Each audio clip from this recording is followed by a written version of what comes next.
Bueno, vamos a empezar a leer un poquito el tema de psicología del aprendizaje, el tema uno. Antes de nada quiero hacer unas pequeñas aclaraciones. ¿Cuáles son? Pues espero que con una hora de trabajo me dé tiempo a leer lo más importante y a explicarlo un poquito dentro, como siempre digo, de la medida de mis posibilidades. No quiero ser dogmático porque no puedo, porque en fin, no soy un experto en esto en absoluto. Esta asignatura coincide que algunos autores lo hemos visto ya en motivación, en historia de la psicología, en psicobiología se ve algo también. Yo también lo vi en psicología de la carrera de magisterio. Y esta asignatura en particular, pues yo esperaba que me la convalidaran y como podéis ver, pues no fue así.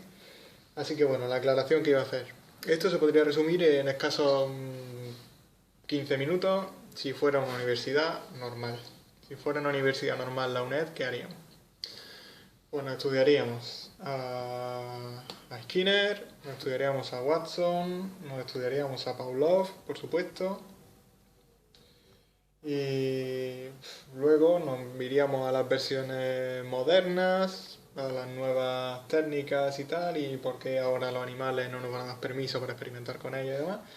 Y sabiendo los básicos, Skinner, Watson, Pavlov, tendríamos bastantes posibilidades, suponiendo que el examen fuera solo del tema uno, de aprobar. Pero esto es un E.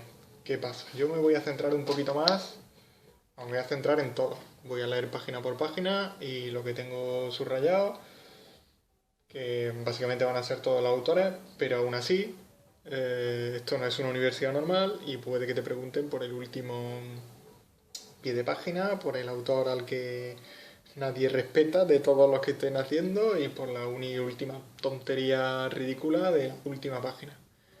Sobre todo cuando los libros son más antiguos, que ya han sacado preguntas para todo, de todo lo fundamental, se ponen cada vez más rebuscados, con lo cual casi que merece la pena que saquen ediciones nuevas cada poco tiempo.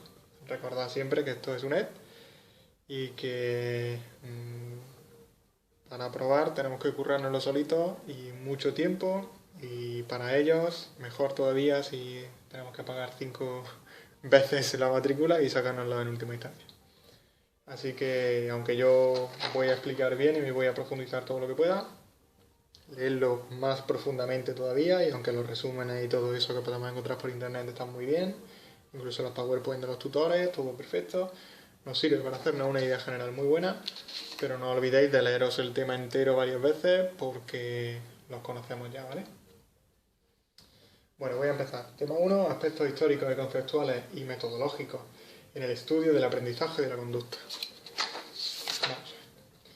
Dice, la psicología del aprendizaje es una disciplina que se encuentra dentro de la tradición de la psicología experimental, que trata de explicar y predecir la adquisición, el mantenimiento y el cambio en la conducta de los organismos como resultado de la experiencia. La conducta es todo aquello que un organismo hace, y con los procesos mentales que hacemos los estudiamos también como si fuera otra conducta más que también debe ser explicada. Las teorías modernas del aprendizaje señalan que la conducta es debida a una compleja interacción entre los factores genéticos y las experiencias ambientales. Antecedentes históricos de la psicología del aprendizaje. Aproximaciones teóricas y filosóficas al estudio del aprendizaje. Las que destacan son la teoría asociacionista clásica, el empirismo británico, el dualismo cartesiano, la reflexología y la teoría de la evolución. El asociacionismo tiene su origen en la filosofía griega, se caracteriza por asumir que los elementos del pensamiento están relacionados entre sí por simples reglas de conexión. Aristóteles estableció 3 principios de la asociación: la semejanza, el contraste y la continuidad. Estamos hablando de unos 400 años antes de Cristo, que nació este hombre.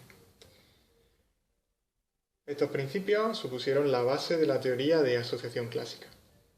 Los empiristas británicos defendían que la única fuente de información acerca del mundo es la experiencia sensorial. La mente se va desarrollando a lo largo de la vida de las personas como resultado de la experiencia. Descartes propone una distinción entre el conocimiento racional, que él considera el verdadero o el innato, que es proveniente de Dios y la estructura mecánica preconfigurada del movimiento biológico, que separaba el comportamiento racional, el racional solo lo tiene el hombre, del comportamiento irracional, que lo tienen tanto los animales como los hombres.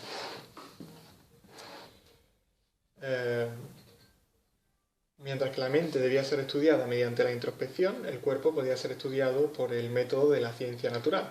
Este dualismo permaneció hasta el surgimiento del movimiento conductista norteamericano,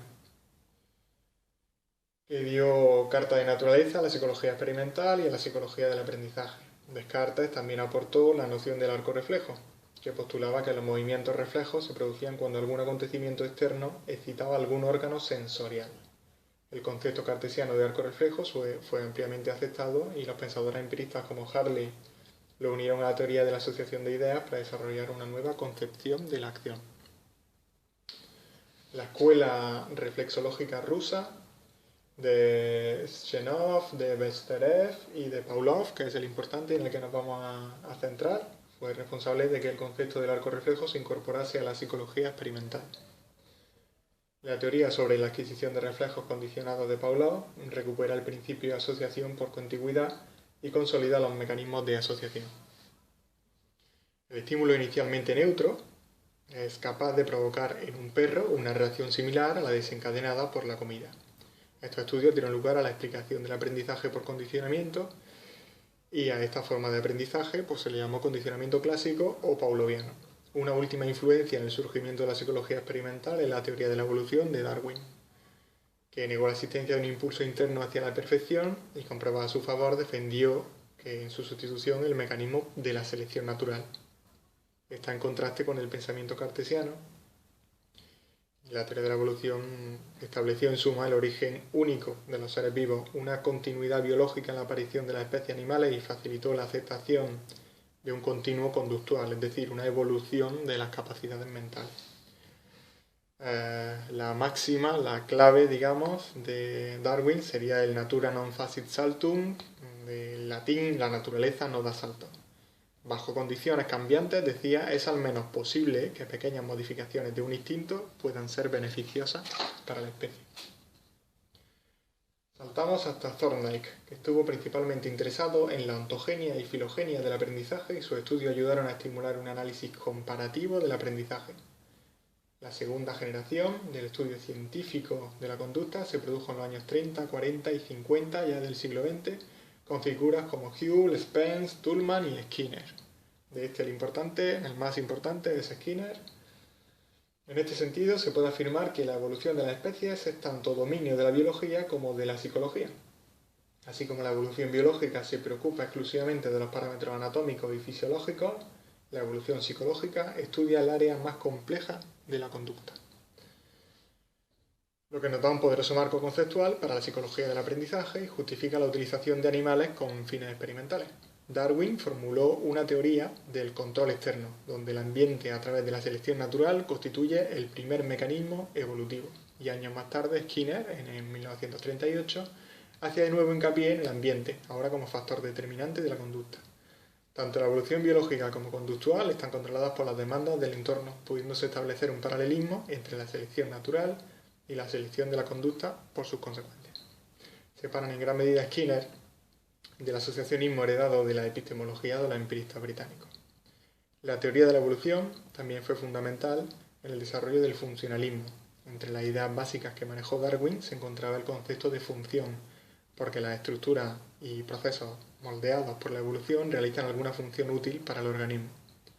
William James amplió este concepto de función a la mente consciente. Según este autor, la conciencia se da sin interrupción, sin ruptura, sin división, es como una corriente que fluye y la función de la mente consciente, moldeada a través de la filogenia, es adaptar al organismo al ambiente. James, sin embargo, fue contrario a algunas ideas empiristas. Por ejemplo, pensó que el hombre posee funciones mentales innatas y modos de percibir que habían evolucionado a través de la selección natural y que no podían reducirse a meras asociaciones heredadas. Entonces, partimos de la base de Darwin, de la evolución, de dar el golpe, digamos, duro contra el creacionismo, de decir que simplemente evolucionamos, que la naturaleza no da saltos, que no venimos precisamente de Adán y Eva, lo que supuso un gran choque y que lo que íbamos haciendo es evolucionando por selección natural. Los mejores ejemplares de la especie son los que tienen más facilidades para alimentarse mejor, para reproducirse mejor, con lo cual extienden más su semilla, tienen más descendencia y la especie perdura en esa línea. William James coge todas estas ideas, pero también piensa que hay ciertas cosas que son innatas al ser humano, que no todo viene por la evolución y viene por el ambiente, sino que tenemos ciertos sellos que simplemente tendemos a reproducir. La consolidación de la psicología del aprendizaje como ciencia experimental. En el siglo XIX, cuando la psicología se estableció como disciplina científica, sus fundadores, Wundt, Titchener y Ebbinghaus, explicaron y entendieron los fenómenos mentales en base a unidades discretas, como las ideas, las sensaciones, los estímulos y las respuestas. Pensaron en la misma línea que los físicos, para quienes el modelo dominante era el mecanicismo corpuscular. La materia, se pensó, estaba formada por pequeñas unidades discretas, corpúsculos que interaccionaban entre sí, por colisión, como si fueran bolas de billar. Los conexionistas del siglo XIX tomaron esa idea, solo que no chocaban en el espacio esos pequeños corpúsculos, esos átomos, por decirlo de alguna manera, sino en el tiempo. Se establece lo que dio lugar a que se estableciese que el principio explicativo fundamental era el de la contigüidad. Si dos eventos sucedían repetidamente en contigüidad, se formaría una asociación entre ellos. Este modelo se tradujo en la reflexología y la psicología estímulo-respuesta. O sea que aquí hablamos del tiempo, la cercanía que hay entre un estímulo y una respuesta, entre la acción y la reacción. El conexionismo. La base de esto es la ley del efecto expuesta por Thorndike. Hablamos de 1874, cercano al 1900. Supuso un alejamiento del conexionismo simple. Según esta ley, la ley del efecto, decimos, de Thorndike, la fuerza de la asociación estímulo-respuesta no depende de los principios asociacionistas clásicos, más bien dependen de la propia consecuencia de la acción.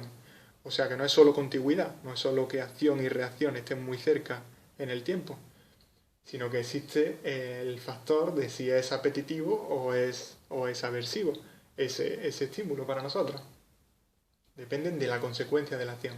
Las respuestas y las consecuencias, los efectos placenteros o displacenteros, introdujeron un nuevo cambio, aunque fue sutil, en el papel del tiempo, de la contigüidad que habíamos hablado antes. El efecto de una acción, pensó Thorndike, actúa retroactivamente para sellar la asociación que conduce a tal efecto. Esta es la base del condicionamiento instrumental o condicionamiento operante. Es decir, que vamos a evaluar la acción en consecuencia de lo que nos haya gustado la reacción. Watson nació en 1878 y murió en el 1958. Se formó en la escuela funcionalista y fue uno de los fundadores del conductismo. Con Watson, la psicología abandonará el estudio de la mente o de la conciencia. Este hombre básicamente es un empirista puro y duro, quiere estudiar la psicología de una manera casi matemática, centrándose solo en lo que es medible y en lo que es observable. Dice que la psicología, tal como la ve él como conductista, es una rama de las ciencias naturales objetiva y experimental. Sus metas teóricas son la predicción y el control de la conducta. La introspección no forma parte esencial de sus métodos. Y eso lo lleva también a desechar la introspección como método de investigación experimental.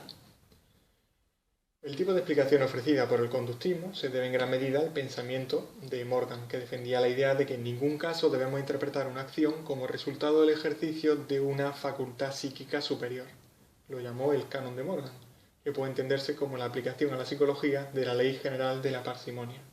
La ciencia solo puede construirse con hechos observables, que a su vez deben ser explicados por hechos también observables. Defiende la posición ambientalista extrema y Watson llegó a afirmar que si le daban una docena de niños sanos, él podía tomar a cualquiera de ellos al azar y formarlo para que fuera un especialista en lo que él quisiera, y garantizó poder hacerlo sin tener en cuenta sus talentos, sus aficiones o quienes fueran sus antepasados, con lo cual descartan directamente pues, la genética, descartan el ambiente hasta cierto punto y todo lo que no sea perfectamente observable. Digamos que se cargaría un poquito el libre albedrío. La conducta puede ser perfectamente eh, prevista antes de tiempo si has estudiado bien al sujeto, cuando en realidad pues, no es exactamente así. Durante los años 30 y 40 este conductismo tiene un auge extraordinario. Los investigadores norteamericanos son llamados neoconductistas. Destacamos a dos grandes investigadores de esta etapa, a Hull y a Tolman. Hull utiliza los principios de la asociación estímulo-respuesta para explicar el comportamiento. La consecución de un evento positivo, según Hull, refuerza la formación de una asociación estímulo-respuesta debido a una reducción del impulso, introduciendo así el concepto de motivación en la teoría de la conducta. Introdujo el concepto de incentivo para dar cuenta de algunos resultados experimentales imposibles de explicar con su teoría anterior. La consecución del reforzador reduce la necesidad del organismo al tiempo que incita a la acción. La ejecución conductual dependería de la fuerza del hábito, del nivel del impulso y del valor del incentivo. ¿Eso qué quiere decir? Que vamos a hacer algo, vamos a repetir una acción en función de varias cosas. De cuál va a ser el premio, del tamaño de ese premio y de la necesidad que tenga yo de recibir ese premio. Tolman comparte con Hull la defensa del método hipotético deductivo. Los reforzadores no actúan directamente para establecer o fortalecer una conexión estímulo-respuesta. La conducta está determinada por eventos internos, como las expectativas y las demandas. Son eventos que no son directamente observables, sino que se infieren a través de los cambios en la conducta. Afirmó que el objeto de estudio de la psicología es la conducta propositiva, que se manifiesta objetivamente a través de la conducta observable. El concepto de propósito constituye un constructo hipotético. En psicología experimental se considera como variable intermedia, porque se sitúa entre los estímulos y las respuestas. Hemos visto realmente que lo que hace es negar que todo sea observable y que no exista la introspección, sino que ya nos mete un factor intermedio entre estímulo y respuesta, que básicamente es lo que quiere hacer ese individuo. Como decíamos, Tolman es generalmente descrito en el libro de texto como el defensor de un esquema estímulo-estímulo en el aprendizaje. El organismo, con Tolman, no es un elemento pasivo en el que los cambios estimulares del ambiente provocan reacciones cuasi atómicas. Esta teoría es la que lo enfrenta con Watson y es por la cual considerarlo simplemente un conductista más es un error. Más bien lo que está haciendo y lo que fue considerado más tarde es un pionero en la psicología cognitiva. Y con esto llegamos a Skinner, de 1904 a 1990. Es un disidente de la teoría de estímulo-respuesta. Skinner define la conducta voluntaria por presentarse sin la intervención de un estímulo antecedente observable y la denominó operante libre, no manifestando un interés tan pronunciado por el estudio de las conductas reflejas. El concepto de operante libre lo que hace es resaltar que los organismos no tienen por qué depender de la aparición de un estímulo para realizar una respuesta. Los estímulos ambientales son denominados ahora estímulos discriminativos, que actúan como moduladores del momento adecuado para la realización de una respuesta. Skinner distingue entre las respuestas elicitadas o respondientes y las respuestas emitidas u operantes.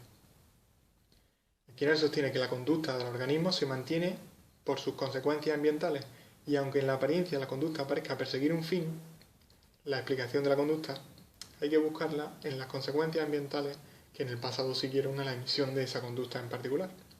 Aunque la conducta parezca perseguir un fin, decimos, su explicación real se encuentra en la historia del organismo y no en los acontecimientos futuros. ¿Qué diferencia hay entre esto que acabamos de decir y lo que defendía Pavlov? Pavlov lo que decía es que cuando yo doy un estímulo, recibo una respuesta por parte de ese animal, por ejemplo, el perro que salivaba al tocar la campanita, el timbre o el metrónomo, y el perro llegaba a salivar. ¿Por qué salivaba el perro? Porque había, se supone, relacionado la comida con el timbre. Pero Skinner dice que no, que ese perro no está haciendo una inferencia, no está pensando que en el futuro a él le van a dar la comida porque ahora mismo está escuchando el timbre. sino que más bien lo que hace es recordar, se está yendo al pasado, se está retrotrayendo, se encuentra, dice, en la historia del organismo y no en los acontecimientos futuros esa reacción. Si él ya sabe que al tocar ese timbre o al poner ese metrónomo ante ese sonido le han dado comida anteriormente, el animal, en este caso, o el ser humano en particular, va a responder de esa manera porque ya lo ha vivido con anterioridad. Esa es la gran diferencia. Dice, las respuestas deben ser consideradas como clases-conceptos. Las clases funcionales permiten así superar el carácter particular e irrepetible de una respuesta y hacen posible la predicción y el control de la conducta. Desde la perspectiva evolucionista resulta erróneo afirmar que las especies se adaptan al medio. El medio es el que selecciona los rasgos adecuados. El medio es el que mantiene y el que moldea la conducta. Skinner fue el gran defensor de la ley empírica del efecto.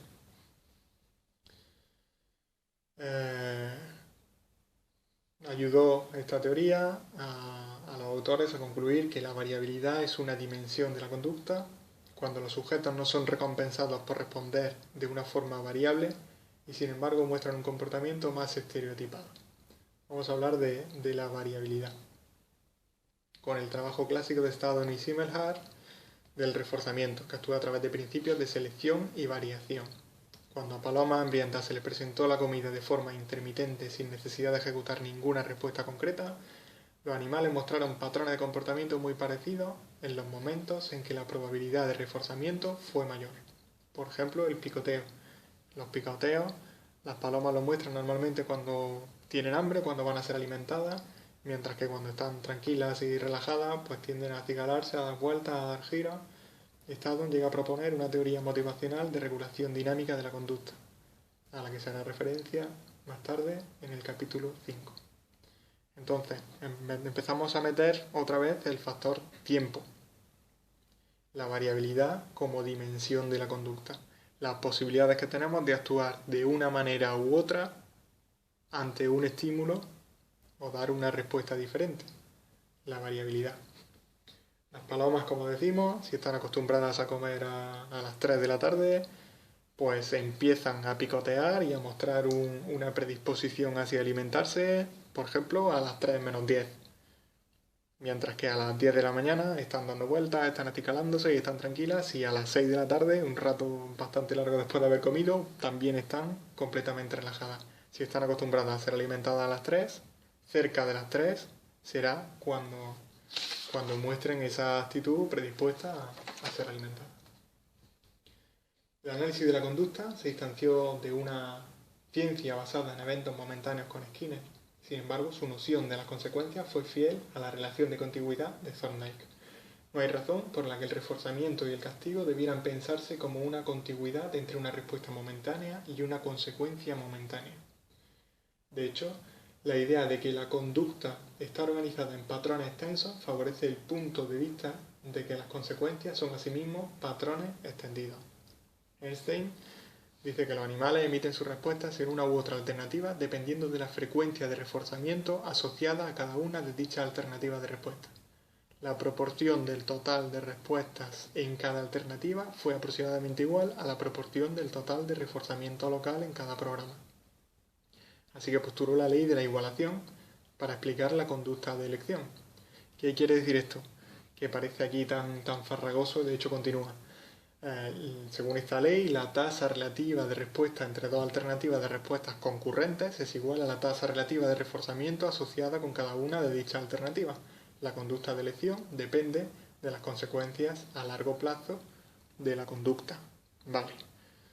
Si vamos a casa de la vecina del A y cada vez que vamos allí nos trata genial y nos da de comer súper bien, y otras veces vamos a casa del vecino del B y el vecino del B nos trata regular y nos da de comer mal, o hablando como dice de la cantidad, de la proporción de reforzamiento local, por decirlo más sencillo, uno nos da de comer menos y otro nos da de comer más, si tú tienes que elegir si te vas al portero del A para llamarle y que te abra y te invita a comer, o al portero del B, ¿a cuál vas? Pues si el de A te da más comida, el de A es al que llama. Y todo esto lo dicen con la proporción del total de respuestas en cada alternativa fue aproximadamente igual a la proporción del reforzamiento local de cada programa. La tasa de respuesta entre dos alternativas, entre el portero A y el portero B, de respuestas concurrentes es igual a la tasa de reforzamiento, a lo mucho que nos hayan reforzado, a lo bien que nos haya ido en cada una de las alternativas. La conducta de elección depende de las consecuencias a largo plazo de la conducta. Es más, dicen ahora Latal y Gleason, el reforzador demorado en el tiempo también puede reforzar la respuesta. ¿Esto qué quiere decir? Pues que hacen experimentos con animales y en vez de tocar la palanquita y recibir la comida inmediatamente, tocaban la palanquita y les caía una bolita de pienso a los 30 segundos. Y aún así seguían relacionando tocar la palanca con ser alimentados, aunque pasara un tiempo desde que tocaran la palanca hasta que fueran alimentados.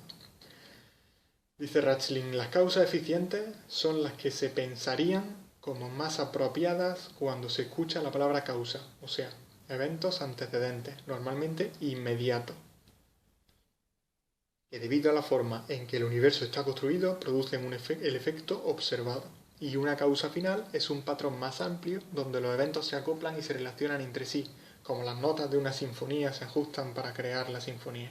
Vamos, una causa eficiente es la que ves directamente, te tropiezas y te caes contra el suelo, y ya está. Seguramente aprendas de eso a no ir tan corriendo o a mirar un poquito a la calle por donde vas andando, y una causa final es una consecuencia que sacas a largo plazo. Como las notas de una sinfonía se ajustan para crear la sinfonía, dicen aquí.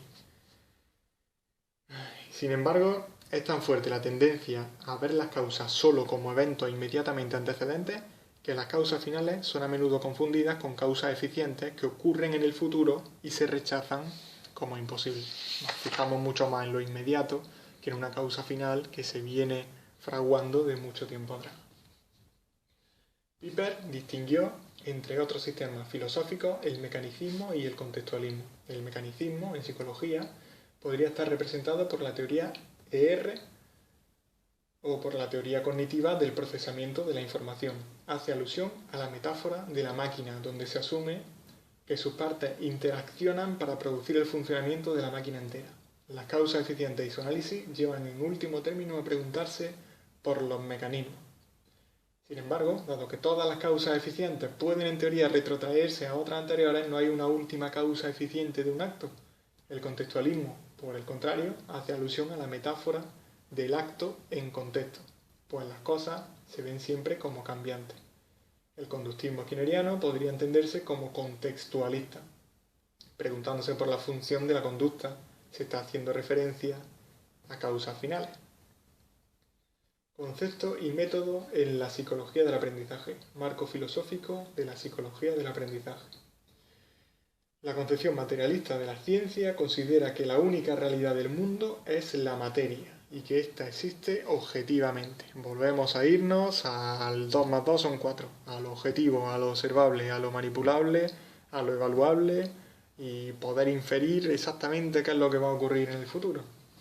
Otra vez, para poder ceñirnos a que la psicología es una ciencia, tenemos que irnos a lo fundamental siempre, a los hechos empíricos, matemáticos, medibles y observables. Las propiedades psicológicas son propiedades materiales tanto como las físicas o las biológicas. Esta postura filosófica está en gran parte relacionada con el segundo de los principios enunciados, principio conocido como el monismo. ¿Qué es el monismo? Es una concepción metafísica que nació en Grecia con los filósofos presocráticos y para ello la naturaleza está conformada por un único elemento o arché, lo que podría ser el átomo, digamos. Hasta el siglo XX se descubrió que el átomo también estaba compuesto de otras cosas. Digamos que todo se compone de un mismo elemento y lo llamamos arché. Pero mientras para los idealistas la única sustancia es la mente o el espíritu, para los materialistas la única sustancia es la materia. Así que se alejan y niegan que la mente exista como entidad diferente del cerebro. El dualismo se opone al monismo señalando que existen dos sustancias reales y diferentes. El último de los principios es el determinismo, que es un planteamiento que tiene que ver con la existencia de la libertad, con el libre albedrío. El determinismo dice que cualquier hecho del universo depende de una cadena anterior de causa y efecto, así que la libertad de elección no existe. Volvemos a lo de antes. Queremos una psicología que sea una ciencia, queremos poder hacer inferencias sobre la conducta, saber qué va a hacer una persona en el futuro y para ello, si el objetivo de la psicología, dice aquí, del aprendizaje es explicar y predecir la conducta futura, ¿cómo podemos cumplir este objetivo si existe la libertad de elección? Si una persona puede elegir libremente entre dos opciones, no podemos explicar en ningún caso su comportamiento futuro y la psicología no tiene sentido. El conductismo de Skinner mantiene que la conducta está determinada por el ambiente o el contexto, asumiendo de esta forma una postura determinista ambientalista. No tienen otra cosa a la que agarrarse en estos tiempos todavía para defender que la psicología puede ser una ciencia aún existiendo el libre albedrío y la libertad de elección. Como todavía no tienen herramientas suficientes como para estudiar profundamente, como para hacer una resonancia, un TAC o similar para darse cuenta de cómo funcionan todas las piezas, pues nos ceñimos todavía a que no puede existir la libertad y así sí que podremos estudiarlo todo y sí que podremos ser una ciencia y guiarnos por el método científico, que es lo que vamos a ver a continuación. El método científico aplicado a las ciencias del comportamiento. Gracias a la ciencia, los seres humanos hemos alcanzado un conocimiento del mundo mucho más vasto, preciso y riguroso. ¿Pero qué es científico y qué no es científico? Los objetivos fundamentales de la ciencia son describir, explicar y controlar o predecir los fenómenos naturales, asumiendo que para cumplir estos objetivos solo se pueden utilizar explicaciones desde una visión natural de los hechos. Las distintas disciplinas se consideran científicas por el método que emplean y no por su temática. Objetivo de la psicología del aprendizaje como disciplina científica. Describir, explicar, predecir y controlar. ¿El qué? Describir a través de la observación, recopilar datos sobre la conducta para definir con precisión los fenómenos de aprendizaje. Explicar el qué. Vamos a establecer las causas de la conducta, a explicarlas. Predecir, vamos a pronosticar una respuesta en relación con un acontecimiento futuro. Y controlar, vamos a alterar las condiciones que se supone que causan la conducta para modificarla en el futuro. La psicología del aprendizaje como ciencia experimental. Todas las disciplinas científicas, para poder construir su conocimiento, parten o asumen una serie de presupuestos básicos que no es posible demostrar por medio de la contrastación de los hechos. Eso lo llaman axiomas. Entre estos presupuestos estarían los siguientes. La tesis o principio ontológico de realismo. Existe una realidad que estudiar, que va a existir independientemente del conocimiento humano y que aunque la ciencia no haya sido capaz de encontrar una explicación de algún fenómeno, los fenómenos tienen una explicación, tienen una causa con independencia de que puedan o no ser explicados. La tesis o principio de legalidad sostiene que la realidad está sometida a las leyes naturales y que la naturaleza es regular. Una versión de este principio es el del determinismo científico, que considera que aunque el universo esté sujeto a una gran complejidad, evoluciona según unas reglas predeterminadas que, una vez conocidas, permiten predecir los hechos futuros y esclarecer los pasados. La tesis gnoseológica o principio de la inteligibilidad sostiene que la realidad puede conocerse, es decir, que los humanos tenemos la capacidad de comprender la naturaleza. Principio de inteligibilidad. La realidad puede conocerse, los humanos tenemos la capacidad de comprender la naturaleza. Para muchos filósofos, la ciencia no es un saber seguro, sino hipotético y basado en conjeturas, que se construye mediante el método deductivo y que debe estar sometido a la falsación. El principio de falsación o refutación. Eso es básicamente dejar siempre una puerta abierta para que tu teoría pueda ser refutable. En vez, cuando estudiamos los cuervos, podemos estudiar 1.000.000 de cuervos, seguramente todos sean negros, pero eso siempre deja la puerta abierta a que un día nos encontremos un cuervo de otro color, blanco por ejemplo. Y en el momento en que se encuentre un cuervo blanco, se acabó ese paradigma que habíamos creado que decía que todos los cuervos eran negros. Siempre queda una puerta abierta para que se desmantele nuestra hipótesis o nuestra teoría. La falsación o refutación. Popper dice: una proposición es científica si puede ser refutable o falsable, es decir, que sea susceptible de ponerse a prueba y que los hechos o experimentos que den lugar a resultados opuestos puedan llegar a desmentirla. Si una teoría no es posible refutarla, dicha teoría queda confirmada, pudiendo ser aceptada de forma provisional, pero en ningún caso verificada. Por ejemplo, lo que he dicho de los cuervos. Tú estudias los cuervos, encuentras 1.000.000 de cuervos negros y ninguno de otro color, y dices, vale, todos los cuervos son negros, pero siempre quedará esa posibilidad, esa puerta abierta a la falsación o refutación en el caso de que alguien encuentre otro cuervo de otro color, y ya no rompería nuestra teoría, nuestra hipótesis. Siguiendo a esta aproximación, el propio carácter del método científico impide la confirmación definitiva de la hipótesis y por tanto los científicos no solo buscan una acumulación de casos que cumplan lo que señala la hipótesis, sino que tratan constantemente de obtener resultados contrarios basándose en el principio lógico de que un solo caso que no encaje con la teoría es más importante que el número de confirmaciones. El principio de falsación surge a partir de los problemas derivados del conocido como inductivismo ingenuo de Chalmers, debido al hecho de que no se puede afirmar algo universal a partir de los datos particulares que ofrece la experiencia. Popper introduce el falsacionismo como criterio de demarcación científica. Si una hipótesis o teoría no es refutable, es que no pertenece a la ciencia. Es decir, que no existen unos hechos objetivos que vayan a ser así para siempre. Si es perteneciente a la ciencia, tiene que ser siempre refutable. El método científico. Como señalábamos anteriormente, el carácter científico de cualquier disciplina está determinado por el método que emplea para la construcción de su cuerpo de conocimiento, es decir, vendrá determinado por la utilización del método científico o método hipotético deductivo. Esto ya lo vemos en cuarto de la ESO, en bachillerato, siempre es el mismo, el método científico. Consiste en hacer observaciones y análisis meticulosos, a partir de los cuales se formulan hipótesis que serán verificadas mediante experimentos para el establecimiento posterior de leyes y teorías. El método hipotético deductivo sigue las siguientes etapas. La primera es la observación científica. Observamos y examinamos directamente algún fenómeno de la naturaleza, lo describimos en detalle y de forma cuidadosa y tratamos que los prejuicios no nos afecten, no nos hagan daño a la hora de hacer nuestras observaciones. Para ello hay que delimitar con precisión y sin ambigüedad el fenómeno observado y especificar los instrumentos de medición con los que se realizarán dichas observaciones. Una vez que hayamos realizado estas observaciones, el científico pasa a la etapa en la que se plantea el problema de investigación. Durante esta fase es muy importante revisar la literatura científica existente sobre el problema que se está planteando. Una vez realizados estos pasos, se formulan las hipótesis. Una hipótesis es como, digamos, una teoría, pero de andar por casa. Todavía no la tenemos confirmada, todavía no la hemos estudiado en detenimiento, pero simplemente observando eso que nosotros queremos explorar más detenidamente, llegamos a una hipótesis, a una teoría inicial.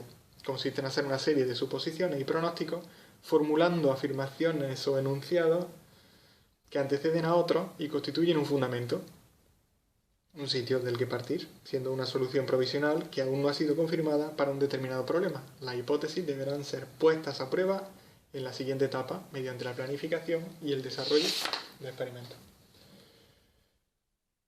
y se consideren como posibles causas de este fenómeno. Los experimentos estudian la relación entre las variables dependientes y las independientes. Esto seguramente lo hayáis visto otras 700 veces dependiendo del tiempo que llevéis en la carrera.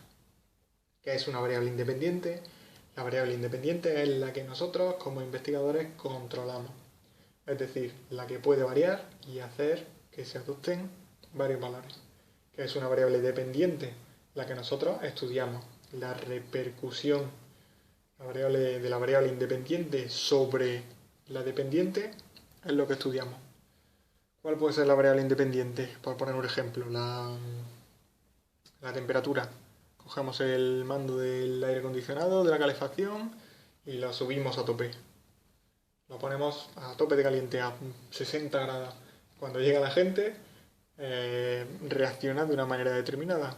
Esa manera de la que reaccione va a ser nuestra variable dependiente. La repercusión que tiene eso que nosotros manipulamos en la gente. Y eso es lo que tenemos que medir y eso es lo que tenemos que observar. Pues si sudan, si se cabrean, si se van, intentar poner unos grados e intentar estudiar eso, la variable dependiente. Una vez realizados los experimentos y tomadas las medidas pertinentes, basándose en los resultados, el científico establecerá teorías y leyes. Una teoría científica vendrá a ser un conjunto de leyes que permiten describir, explicar y predecir adecuadamente la existencia de regularidades empíricas en relación con una realidad objetiva. Una teoría da cuenta de los hechos no solo describiéndolos. Además establece modelos conceptuales sobre dichos hechos. El significado del término teoría en el marco del método científico es muy diferente a la utilización popular del término. Digamos que una teoría es una hipótesis científica y que tiene un carácter no confirmado. La publicación o comunicación científica es el último paso y la claridad y la precisión son fundamentales. Tenemos que posibilitar siempre que nuestra teoría sea replicada y dando la mayor relevancia a los hechos que provienen de los datos y no a nuestras especulaciones u opiniones. Nivel de análisis en la explicación científica. Una de las características de la investigación y el conocimiento científico es que está fragmentado. ¿Qué quiere decir eso? Que está dividido en diferentes disciplinas y da lugar a que el mundo pueda ser estudiado de distintas aproximaciones o niveles de análisis, entre ellos el psicológico. El reduccionismo consiste en la explicación de un fenómeno en términos de los elementos de un nivel de análisis inferior, y las teorías reduccionistas se basan en la suposición de que los sistemas más complejos se pueden explicar descomponiéndolos siempre en elementos más simples. Partiendo del supuesto del materialismo, se podría reducir todo conocimiento a una explicación a nivel físico y desde esta perspectiva se podría explicar toda la realidad. Una teoría científica debe explicar los fenómenos mediante componentes diferentes a los fenómenos mismos. Si no, corremos el riesgo de caer en la explicación circular. Cuidado, que esto parece la típica tontería que te puede caer en un examen. Explicación circular.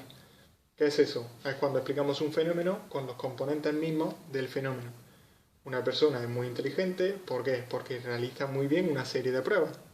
Entonces, si realiza muy bien una serie de pruebas, ¿qué decimos de ella? Que es muy inteligente. Estamos haciendo un círculo, respondiendo una cosa con la otra. Aristóteles propuso que la ciencia no solo debía describir el mundo, sino que además debía dar una explicación causal. La causa final era la que para él tenía mayor importancia. Las causas finales entendidas como patrones extensos, donde los fenómenos se acoplan entre sí y han sido de nuevo retomadas en la actualidad. Esto ya lo decía Aristóteles, y ahora, en 1994, tanto como ahora, hace 20 años, Rachlein retomó de nuevo esta teoría. Las causas finales son patrones extensos donde los fenómenos se acoplan entre sí. Los tipos de causas para Aristóteles eran 4. Decía que la causa material es aquello de lo que un objeto surge, aquello de lo que un objeto está compuesto, es la causa material, el material del que está hecho. La causa formal, lo que da el ser o esencia a un objeto. Causa formal, lo que da el ser o esencia a un objeto. Causa eficiente o motriz, es aquello que produce el cambio o movimiento, y la causa final es para lo que existe. El mismo Aristóteles ponía el ejemplo de una escultura del dios Zeus para explicar los distintos tipos de causas.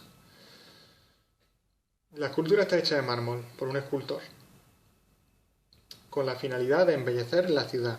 La causa material, ¿cuál es? El material del que está hecho, como decíamos, el mármol.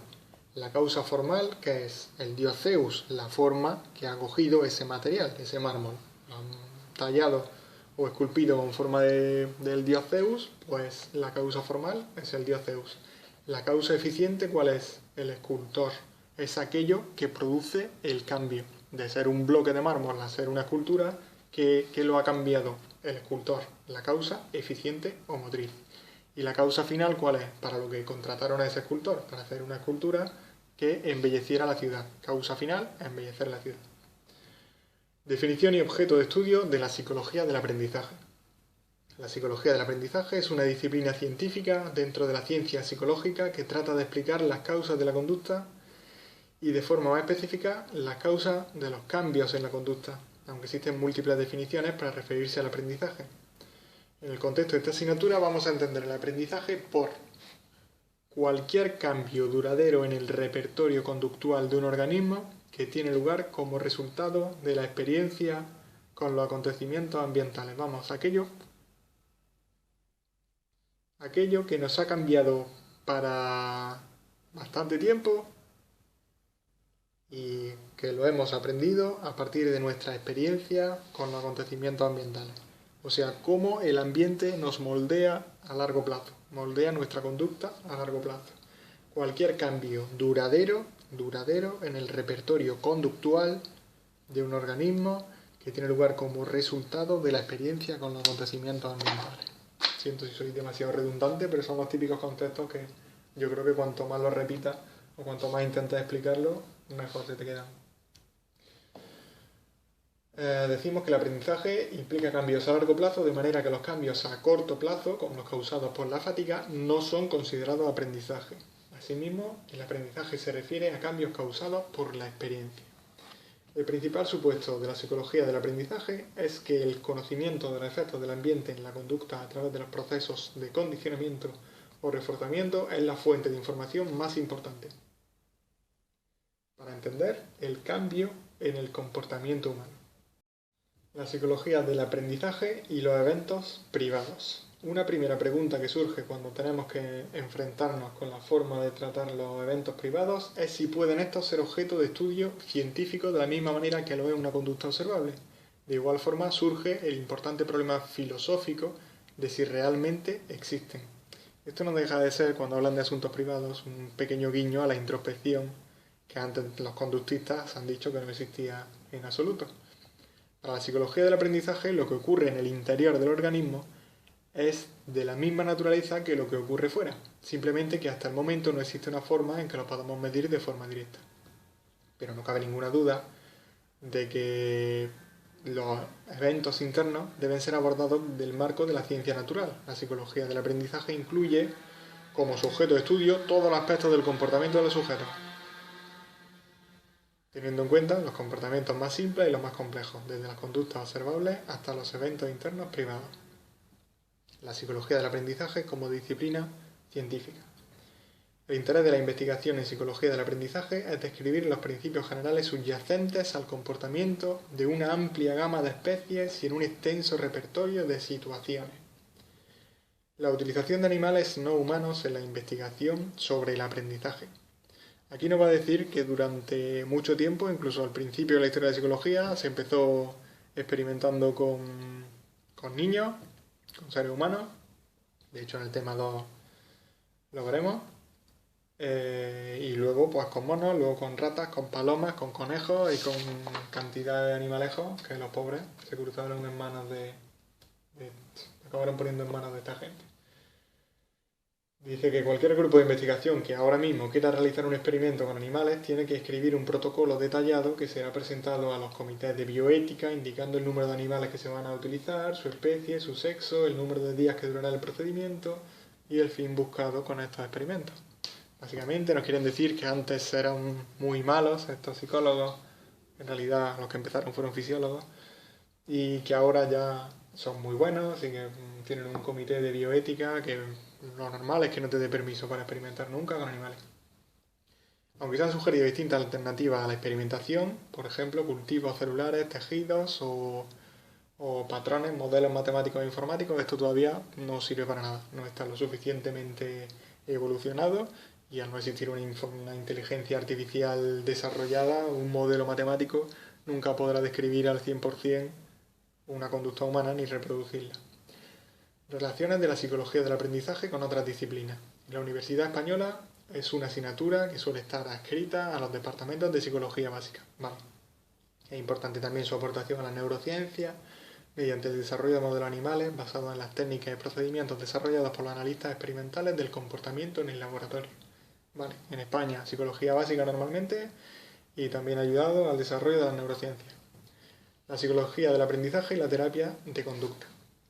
Una de las contribuciones más importantes de la psicología del aprendizaje en la psicología profesional o aplicada es las técnicas utilizadas en terapia o modificación de conducta. Tienen que ver, sobre todo, con la aplicación de terapias basadas en el condicionamiento operante en niños o pacientes institucionalizados, que están en la cárcel, en el manicomio y demás, mediante las terapias de tercera generación, de las que forma parte la psicoterapia analítico-funcional. Las técnicas basadas en las leyes del aprendizaje han extendido su aplicación a cualquier tipo de trastorno psicológico. Estas técnicas aparecieron en los años 60, dieron lugar a un desarrollo y sofisticación importante en un breve lapso de tiempo, como señala Yates en 1970. La terapia del comportamiento es el intento de utilizar sistemáticamente aquel cuerpo de conocimientos empíricos y teóricos que resultan de la aplicación del método experimental en psicología, con el fin de explicar la génesis y el mantenimiento de los patrones de conducta anormales y de aplicar dicho conocimiento al tratamiento o prevención de esas anormalidades por medio de estudios experimentales, tanto descriptivos como correctivos. Los enfoques encuadrados en la terapia de la conducta por Kac-Ding en 1978 serían los 5 siguientes. 1. Tendencia a centrarse en los determinantes actuales del comportamiento más que en los acontecimientos pasados. 2. Considerar el cambio de la conducta observable como el criterio fundamental. 3. Especificación de la intervención en términos objetivos, facilitando poder replicarla en un futuro. O sea, tenemos que concretar mucho qué es lo que vamos a hacer, cuál va a ser nuestro experimento, nuestro estudio, para que si dentro de 10 años alguien quiere repetirlo, pueda hacerlo. 4. Confianza en la investigación básica como fuente de hipótesis sobre el tratamiento y las técnicas terapéuticas específicas a emplear. Y 5. Especificidad en la definición, tratamiento y medida de los problemas y objetivos en la terapia. Vamos, que todo se realice con unos materiales que sean unos estándares, que estén muy claros y que en caso de que alguien pueda reproducirlo, pueda medirlo exactamente basándose en nuestras mismas reglas. Así, la terapia de conducta se conforma como una tecnología con fundamentos científicos y basada a nivel teórico en los principios y métodos de la psicología del aprendizaje validados de forma empírica. Estas técnicas se basan en los desarrollos proporcionados por el condicionamiento clásico y operante. Son bien conocidas las técnicas de exposición para el tratamiento de la fobia o la de sensibilización sistemática desarrollada por Wolpe en 1958 para eliminar la respuesta de miedo y la conducta de evitación, o la economía de fichas de Osrin, en la que el control de las contingencias y la administración de premios y castigos son un elemento fundamental. Esta sería el 1.0, digamos. La primera generación. A pesar de los avances que supusieron estas técnicas, tuvieron serios problemas para abordar muchos problemas psicológicos y surgieron las terapias 2.0 de segunda generación que empezaron a emplear elementos cognitivos, dando lugar a las terapias conocidas como cognitivo-conductuales. La tercera generación, entre las que destaca la psicoterapia analítico-funcional, provienen de la tradición del análisis experimental del comportamiento, pero se diferencian con respecto a las más clásicas en que no tratan solamente los cambios de primer orden, se ocupan de tratar las acciones privadas, como los pensamientos, los sentimientos o las intenciones como conducta. Colin Berizai, en 1991, basan la psicoterapia, dicen que está basada en el conductismo radical de Skinner y se ha propuesto como la primera metodología terapéutica basada en los resultados de la investigación de esta corriente. Para esta terapia, la propia relación entre cliente y terapeuta es considerada un proceso de cambio.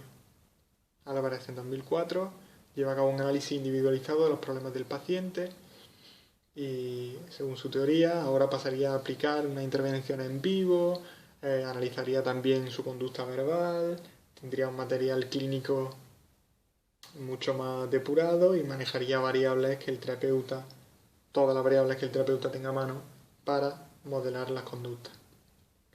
La influencia de la psicología del aprendizaje en el campo de las neurociencias. La neurociencia es una de las áreas científicas que más ha avanzado y a la que se le ha prestado más atención durante los últimos años. Tras la llamada década del cerebro, que fue de 1990 al 99, este órgano ha vuelto a la primera línea de la actualidad, con dos proyectos millonarios. Uno es el europeo y otro es el estadounidense. El europeo es The Human Brain Project, el proyecto humano, el proyecto del cerebro humano. Y el otro viene de Estados Unidos y es el proyecto BRAIN. BRAIN significa cerebro en inglés, como ya sabréis, y es el acrónimo en inglés de Brain Research Through Advancing Innovate Neurotechnologies, o sea, la investigación cerebral a través de la innovación y el avance en neurotecnología. Y estos dos estudios pretenden liderar los avances necesarios para comprender el cerebro humano. La Sociedad para la Neurociencia es la asociación más influyente del mundo en este campo. Es por ello que la influencia de la psicología del aprendizaje sobre la neurociencia es debida fundamentalmente a las aportaciones de los psicólogos fisiológicos, Esta aproximación para el estudio del comportamiento animal, de forma particularmente relevante en relación con los procesos de aprendizaje y memoria, ha tenido una importante y profunda influencia sobre la teoría de investigación neurocientífica en cuanto a la implicación de las distintas regiones cerebrales en determinados comportamientos. Uno de los problemas fundamentales de la neurociencia es entender qué está sucediendo tanto en las neuronas individualizadas como en los circuitos que se forman cuando se produce el aprendizaje y la memoria.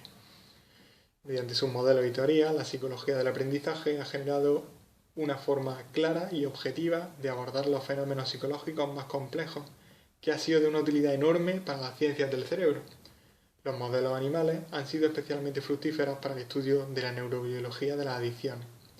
El modelo de autoadministración intravenosa de drogas se considera uno de los modelos animales más validados y aceptados para el estudio de un trastorno del comportamiento. Esta preparación experimental permite que las ratas u otros animales se administren libremente drogas sin necesidad de que haya un investigador allí presente y suministrándoselas. Las ratas y otros animales en general se autoadministran las mismas drogas de las que abusan las personas. En los estudios que han empleado este procedimiento han permitido conocer cuál es el potencial de abuso de diferentes drogas. ¿Cómo se explica esto? Básicamente tenemos aquí el dibujito en la página 46. Hay una palanca, un catéter que está pinchado, digamos, en la rata, y una bomba de infusión de drogas, y todo esto conectado a un ordenador. ¿Qué pasa cuando esta rata pulsa la palanca? Que se le administra una dosis de esa droga. ¿Qué pasa con esto? Que para que esto se pueda equiparar a lo que le pasa a una persona que es adicta a una sustancia, harían falta muchos factores. Una persona es consciente, si se ha metido un chute del 15, pues al día siguiente seguramente su cuerpo no esté perfectamente y es capaz de relacionar que se ha drogado la noche anterior con que al día siguiente esté hecho polvo. La rata no se va a dar cuenta de eso. Como también se va a dar cuenta ese ser humano de lo que le está haciendo esa droga y hasta qué punto le merece la pena volver a tomarla. Pues porque seguramente su círculo social, sus amistades, sus familiares, sus relaciones laborales se vean afectadas también por esa sustancia que le está tomando. ¿Qué le pasa a una rata? Que la rata no se va a dar cuenta de nada, puede palmar al día siguiente y por supuesto no lo va a relacionar nunca con que le está dando una palanca y se está drogando. Entonces, ¿cómo completamos el experimento? Pues dándole normalmente descarga eléctrica. Después de cada toque en la palanca y de cada suministro de droga, se le pega un chispazo y la rata tiene que evaluar en función de lo que le guste la droga y lo que le desagrade el calambrazo, si merece la pena volver a tocar la palanca o no. Habrá sustancias en las que la rata esté enzarpadísima todo el día dándole a la palanca y le dará igual los calambrazos, y otras sustancias que no le merecerán la pena el daño y por lo tanto dejará de autosuministrarse. Y esto nos sirve para evaluar el uso continuado de la droga a pesar de sus consecuencias perjudiciales, que es incluido en el modelo asociado de una consecuencia punitiva. ¿Qué quiere decir? Que cuando nos dan el calambrazo, a no ser que nos guste mucho, si seguimos usando, es que esa droga nos vendrá muy bien o nos gustará mucho, y si no nos compensa la consecuencia punitiva, ese calambrazo, o en el caso de los seres humanos, todo lo que ya hemos descrito antes, abandonaremos esa sustancia. Este modelo ha demostrado que el porcentaje de ratas que cumple estos criterios es muy parecido al de los humanos que se hacen adictos, por ejemplo, con la cocaína.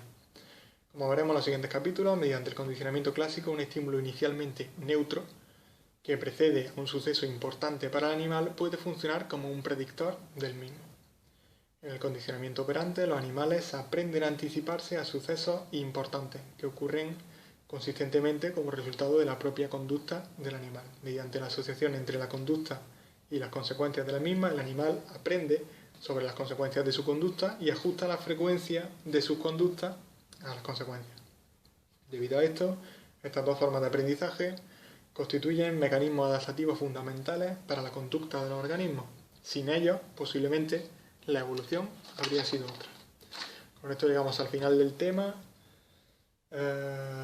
Espero que se haya entendido medianamente bien, que mi acento, soy un poco andaluz, más que el salmoreo, no haya molestado mucho y me podéis podáis haber entendido bien y que no se haya hecho demasiado largo. Nada más, un saludo y si hay suerte, pues nos vemos en el próximo tema.